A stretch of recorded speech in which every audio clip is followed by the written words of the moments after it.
Hey everyone, we are here at St. Mary of the Annunciation in Oakdale, California. We're just getting ready to bring in a brand new organ. My good friend Matthew is about to wrestle the thing upstairs and we're going to take a look at that. Okay, so here we go.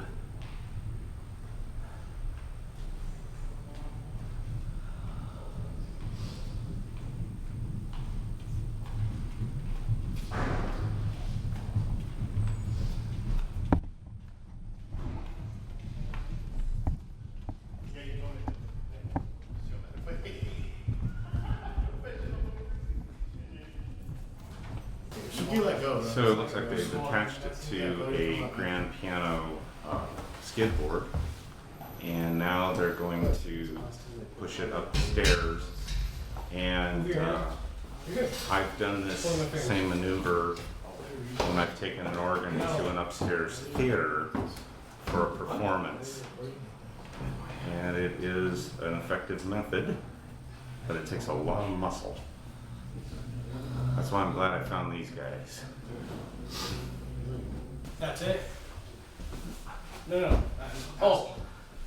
No, I still got So we've like got two more. nice wood stairs, and they are putting pads all over everything to protect those as they slide the console up the stairs here. The last time I had to do this kind of thing where we needed to get an organ up into a rear balcony, we actually lifted it with a forklift over the railing. Tell me your song, you need your song. So You have your strap, sir? Add it to my pocket. these guys are the Keep going, pros. Spike, go ahead. Go ahead, all the way, clear, ready, all the way, all the way. It's clear. Thank you. Okay, we can roll it in all the way, Steve. All the way, sir. All the way. Alright, clear. Spike, can you give me the piano, Stevie? Go ahead, give it to me. Give it to me. Get the dolly out, hand it to Matthew. And then Stevie, when you're ready, suck up. Ready, sir. Can I get the strap on? Go ahead. Okay. Sorry, it's slightly on my. I got it, sir. Oh, okay. Yeah, I have the whole thing. Is it got Be Matthew's count? young and Go ahead, strong. Matthew. Ready? Yes, sir. Ready? 1, 2, 3. 1, 2, 3. 1, 2, 3. 1, 2, 3. 1, 2, 3. Keep going, 1, keep 2, going. 3. If you can keep going, let's keep 1, going. 2, 3. Can you keep going? Yes. Okay, keep 1, going. 2, 3. Can you keep going even one more? Yes. Okay, 1, come 2, on. 3. Tiny bit more. Dad, lift up one more. Yes, sir, Matthew. Yeah, I'm helping you on keys, man. Ready, Matthew. Ready? Yes, sir. 1, 2, 3. Okay, can you make your turn? Yes, sir. Go down a little bit, Matthew. Go down. Push down a little bit. Now start turning. Sorry, I'm looking at your brother's hands. Okay. You move, please. Forearm in. I just use a strap. Can you move? Completely, just one time, Steve.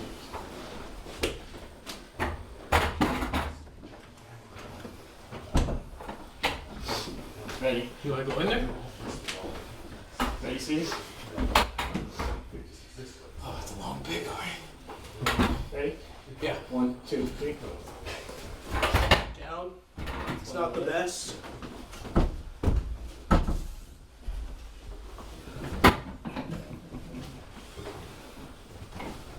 You're clear to turn, Steve. I'm good. 1, 2, 3. Clear.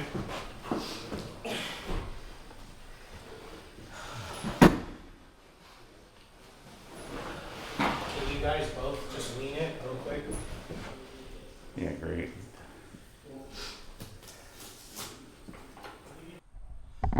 Okay, we're back here in Oakdale. Yesterday the crew brought all this stuff up. We got the console there, and there's the bench.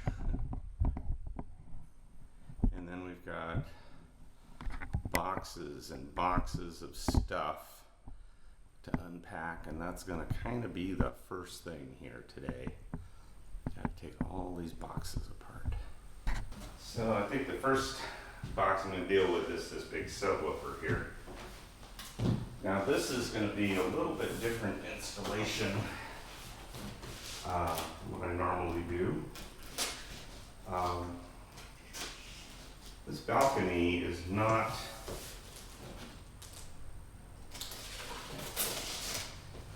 designed in such a way that it really projects sound outward very well. So that's an acoustical issue we have to deal with on this particular installation. And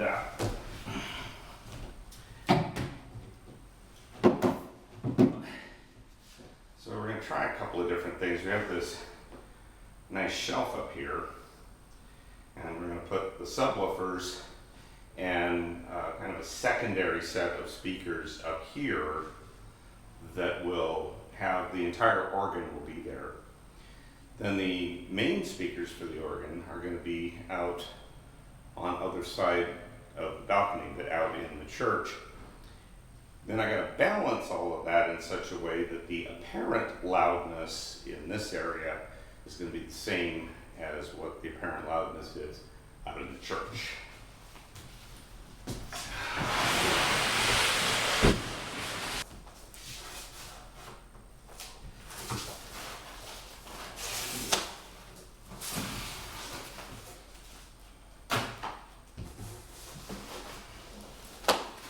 Packed really well. We got all this custom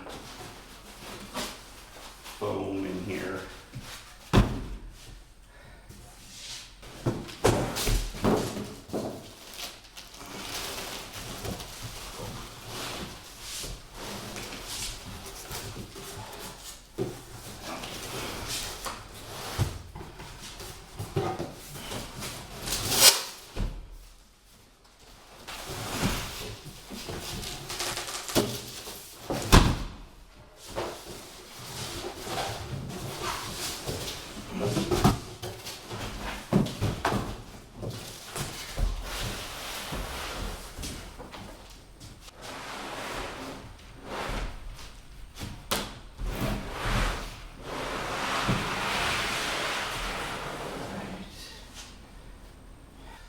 Okay, so the other two speakers that are going to go up here, we're going to have a subwoofer on each end, and then I'm going to have one of these Walker speakers on each end, and everything is going to be facing up.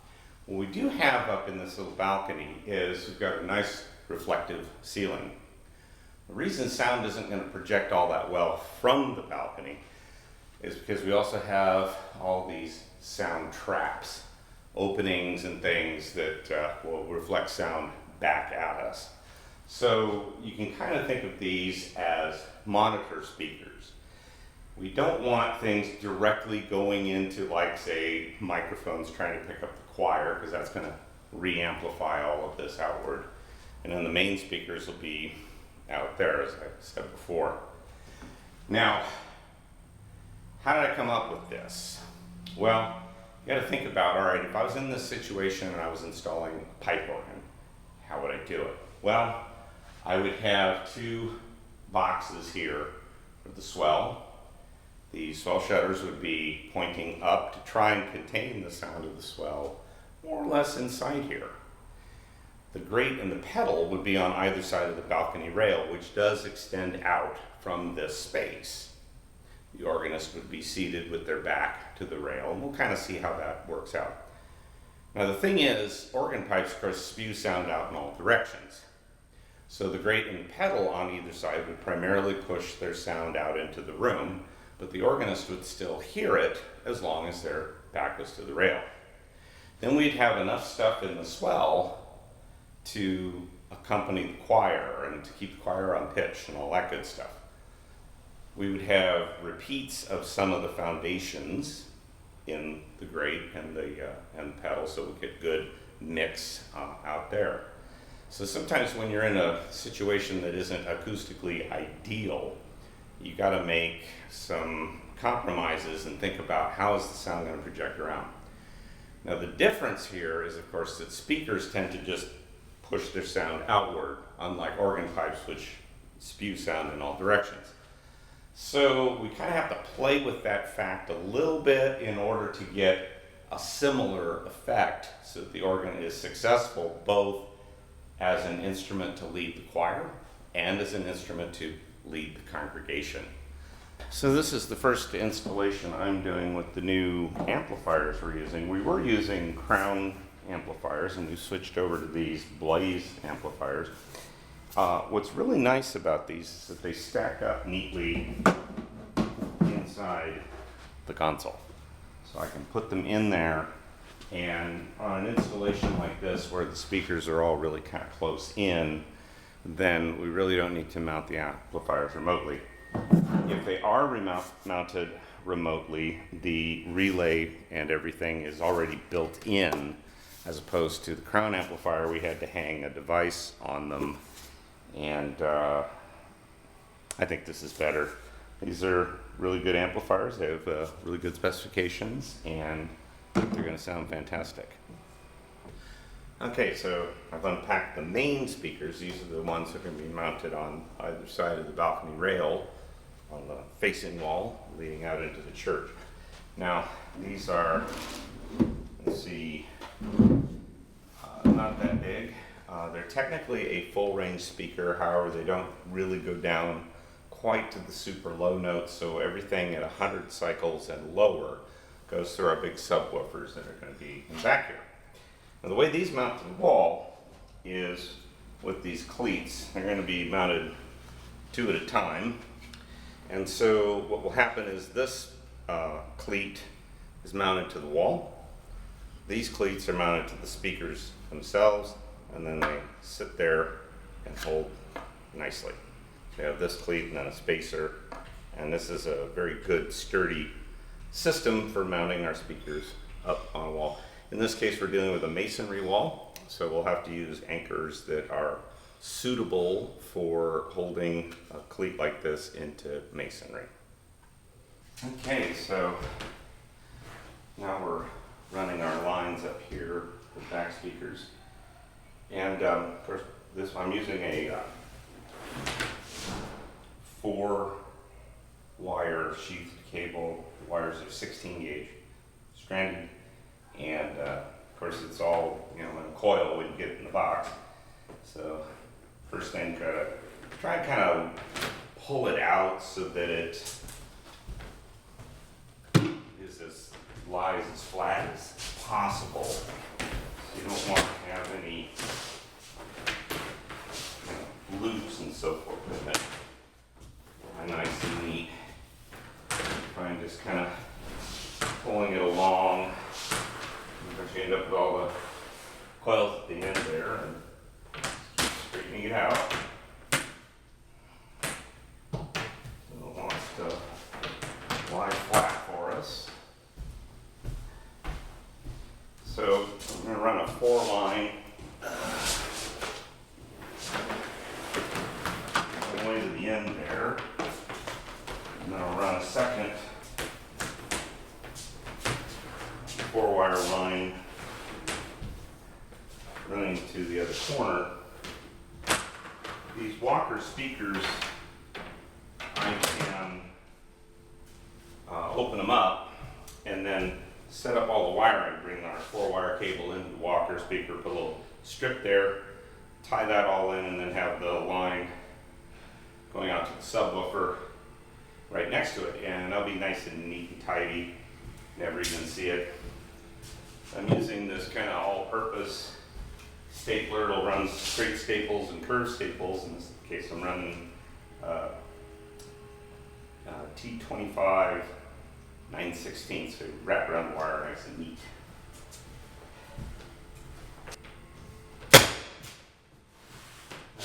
The other way I do things, sometimes with setting up wire, if I have to go maybe a little ways up a masonry wall like this, I'll actually put a bead of hot glue on either side of the wire. That keeps it nice and neat, and you can just paint it right out. You really want to get fancy, especially if it's going to be seen. Want to get some type of wire mold conduit, lay that down. In this case, this is more or less a utility area I'm not too worried about. looking up here. You can't see this from the floor, and they're happy with that. Okay, so this is a situation where the wiring, as long as it's not seen from the main floor and it's secure and neat and tidy, the client is happy. So we are just kind of stapling wires into a corner and things like that. If the client wants things more hidden, obviously we would go to a little more elaboration, and depending on what degree they want things hidden to.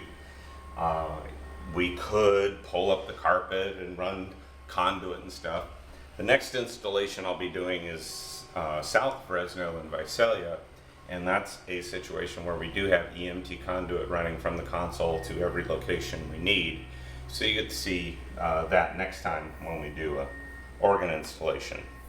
Now here's where we have a situation where I've got two lines that need to go through the same direction here. And what I usually do on stuff like this, when it's, again, looks are not super critical, we just want it to be neat, tidy, and secure. I've already got a line stapled up, so now we're going to use some zip ties to attach the additional line. So here's a situation that of course has a pretty obvious solution to it. We need these wires to be tucked in here and not get stepped on all the time. And so that's pretty simple. You can go down to the hardware store and get a metal threshold piece that will, you know, kind of come from this edge here on the wood threshold and over and onto the carpet, and then we can just secure that down, and that'll hold the wire securely and cover it up, and I'll take care of that. Another situation that's fairly common is an air conditioning register right here at ground level, and of course if we just try to slap this back on, well, darn it, the metal here is gonna squish our wiring. Well, it's pretty simple really. So there's this lip coming up here and a little gap. So what we got to do is got to cut the lip off over here on each end. That way the wiring slips in to kind of the channel that's formed here. And that again will secure the wire, and the register will sit nice and neat up against the wall here.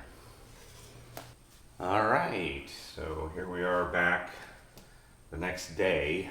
Yesterday I got all of the wiring run around on the setup here. Now because the speakers are going to be fairly close to where the console is placed, we don't really need to run the amplifiers remotely.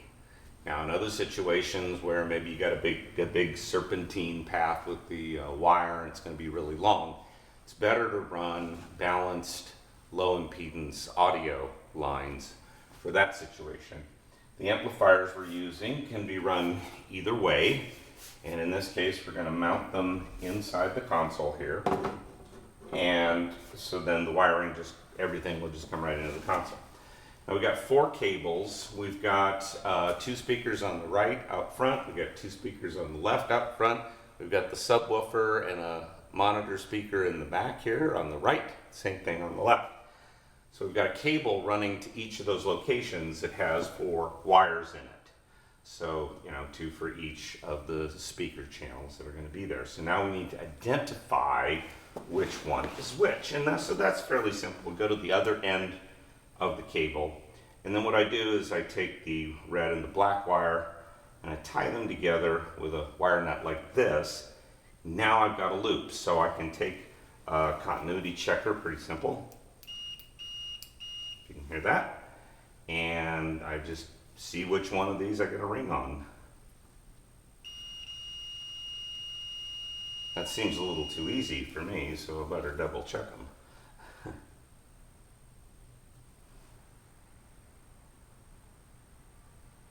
No, because sometimes, you know, when you clip the end of the wire you can get a short between 2 wires, so you want to make sure. Don't just take it for granted that you got that lucky. wacky on the first round there, but it looks like we did. Okay, so right front, we're going to call number 1. So I'll just take a Sharpie here, and I'll paint a single ring around that wire.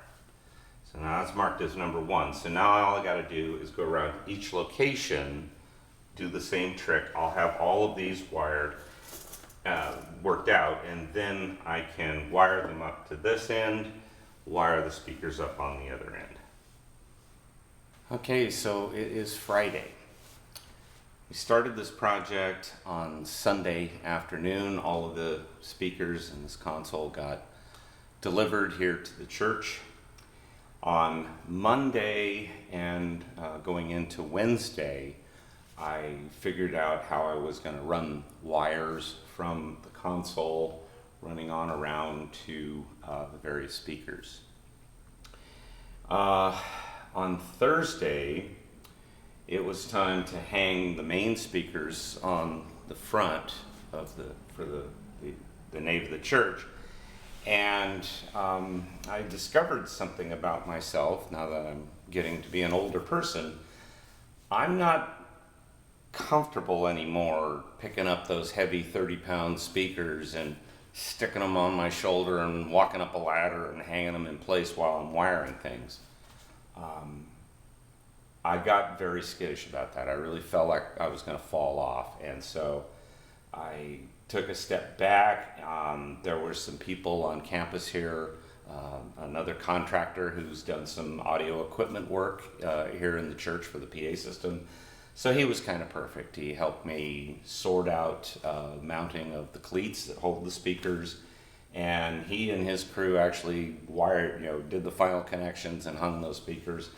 So I think on the next one of these installations, I'm going to have to rethink a little bit how I approach things, because there's things I just can't do anymore. And even if I were to hit the gym, that's not really going to change the reality of the fact that I'm just getting to be older. My balance isn't what it used to be, all those things. And I'm fragile and breakable, and so I got to think about for the future how I'm going to install these. I'm going to have to incorporate a little more help, and that's okay.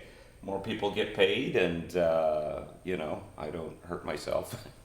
So at any rate, I wanted to give you kind of a final tour of what we did here as best I can. So this is the Rodgers Imagine 235. Nice full-featured 2-manual organ, has a good solid specification.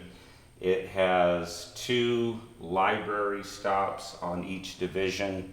It has the extended library that includes percussions, orchestral instruments, and organ voices. And I've incorporated one of those on one of the basic presets I set up. And so how did I come up with the speaker arrangement, and why would I do it that way? Every time I come into one of these, it's a little bit different situation. Now, I like to work from the idea of, if I were installing a pipe organ in this church, how would I do it and why? Then look at, okay, how should the speakers be placed to most closely resemble that result? So we have a situation where the balcony here, where the music is, the console is not a great acoustic space on its own. The rest of the church has very nice acoustics, and once we get sound out into the church, it's very good. But getting sound from the balcony out into the main part of the church is the problem. The balcony is not completely open to the rest of the church. It has this archway coming over. You can kind of see over there how there's this flat wall that extends all the way over our head. It's a good 2, 3, 4, 5, or 6 feet in. So if we were to do the kind of obvious and thing that you always see and stick the organ pipes up on the back wall of the balcony, the organ really would not work very well, because that sound is going to get mostly stuck up here, and very little of it is going to get out into the main body of the church. So if I were going to design a pipe organ for this space and put it in, I would take advantage of a couple of things. Now, the balcony rail here does extend out beyond the archway and into the main body of the church. So if I were to hang pipe chests on either side of the balcony arch, I'll drop a still shot in of this church so you can kind of see how that might work out. Then that sound is going to project nicely into the main part of the church, but you're also going to hear it up here, because organ pipes, unlike speakers, spit sound out pretty much in all directions. So a bunch of pipes over here and a bunch of pipes over there are going to be speaking this way and that way, and for anybody right on the rail, so you put the console with the organist back to the rail, this would still work. Then that main part of the organ, we'd say like the grate and the pedal, would be there, all exposed pipes, unexpressive. I would also extend the grate division to include repeats of, not exact repeats, but contrasting repeats of the main stops that are in the swell division. Why would I do that? Well, in this situation, we also need the organ to accompany the choir. And so we would basically, I would do it this way, put the swell division, we'd have a very basic swell, an expanded grate and pedal, and then that very basic swell on the back of the wall of the church would be positioned in such a way that the sound would be aimed up and outward as much as possible. And we would accept the fact that the swell organ was not going to get heard out in the main part of the church as well as the grate and pedal part of the organ. So the organist would have to play it a little differently, wouldn't they? What we would have then is our swell division would be for accompanying the choir and playing soft music in the background, and then the grate and the pedal would be complete, would be really a complete instrument all on its own to lead the congregation in song. Now, to duplicate this from a digital organ with a set of speakers, this is what we did. So I put the main speakers on either side of the balcony, and I'll throw in a still shot here so you can see that. That's 4 channels of audio, 2 for the swell, 2 for the grate and pedal. So the main part of the sound is positioned more or less like it would be if I was placing pipe chests. However, speakers tend to push their sound forward. They're not speaking out in all directions. So we're not going to hear that as well, but the whole organ is out there. So what I did was put 2 additional speakers on the back wall of the balcony here, and those are facing up, as well as our subwoofers are also back there, and they are facing up. Now what we're counting on here is that the subwoofers only have the sound from 100 hertz down, only that very, very low bass. And bass frequencies are going to travel better through this situation than mid-range and treble frequencies. Then our 2 additional speakers have the entire organ mixed into those. They're kind of a monitor setup, if you can think of, how kind of like a rock concert, right? The main speakers are out, and then you have speakers that the musicians listen to. So then our final trick is to balance the speakers back here, which have the entire organ in them, and the speakers out here, so that the apparent loudness from where the organist is sitting is the same as what it would be about halfway down in the church. There's actually a fairly simple trick if you're dealing with a space that has good reflective sound and a little bit of natural reverb. What I did was I turned those speakers down, I played until, and then brought them up just to that point where I could hear both, and then I made those just one notch louder.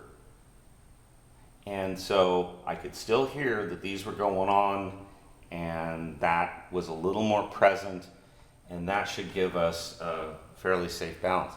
We're just going to have to see how it works inside on Sunday. The subwoofers, I've made those a little on the loud side.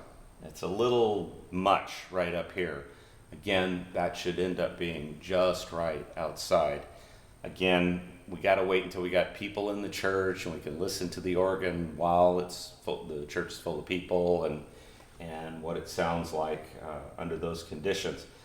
So, though I'm technically done with all of this, but I'm going to be coming back, probably over the next couple months, once in a while, to make little adjustments. I'll get reports back, hey, it needs more of this, more of that, and so on and so forth. Now, the Rodgers organs, starting with the SSC series and continuing on now into our DS Core series instruments, have really extensive voicing and leveling systems. They're all built in. I can access all of that through this screen, which also gives information to the organist. And I can do adjusting note by note, stop by stop for everything that's on the organ. The library stops give the organist the same a similar capability to adjust those additional stops that they are incorporating into their sound. On the Rodgers instruments, all of the stops have 5 different versions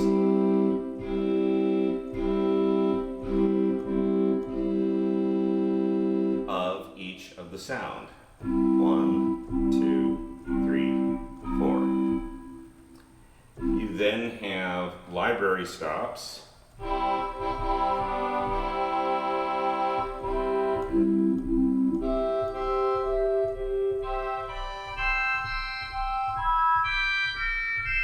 Everything you would normally not have on an organ, but you might need once in a while.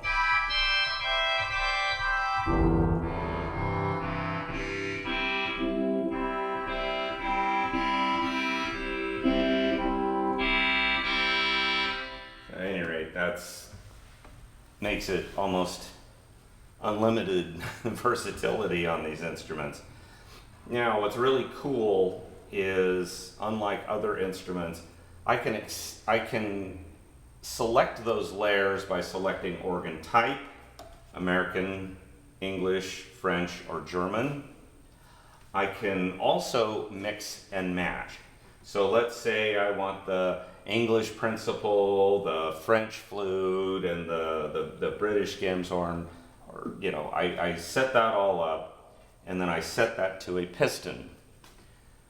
I can then do something completely different on the next piston, and the pistons remember all of those different setups, including the library stops. So on an organ like this, when I'm playing the instrument, I go through and I set up everything I need for all of my pieces that I'll be playing in a concert, and I'll just play from the pistons. I'm just going to hit presets throughout the entire concert, and I will have already set up all of the mixing and matching that I had wanted to create the various voice combinations that I wanted to create. As far as I know, nobody else allows you to do that, and that's what makes this product very unique. This console came with 5 toe studs. They're over here in the pedal position. They are by default set up as pedal only pistons, but you can go into the menus and change those to whatever you want. So, what does it all sound like?